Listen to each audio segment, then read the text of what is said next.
جب ایک جھوٹا جنازہ علی کے سامنے رکھا گیا, ایک بندے کو کہا کہ سو جاؤ, مولا کو بولیں گے بندہ مر گیا ہے, یا علی جنازہ پڑھائی. کہ جب علی نماز پڑھائے نا اٹھ کے کھڑے ہو جانا, پھر ہم علی کا مذاق پڑھائیں گے.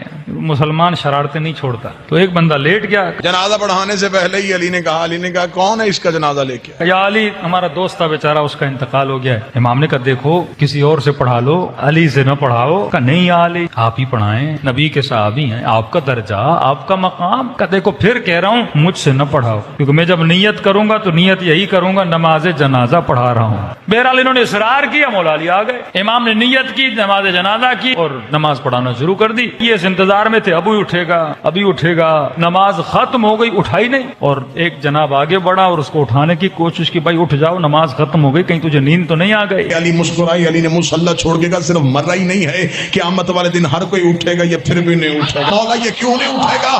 فرمایا اس کا بدن نہیں مرا, اس کی روح ہی مر گئی.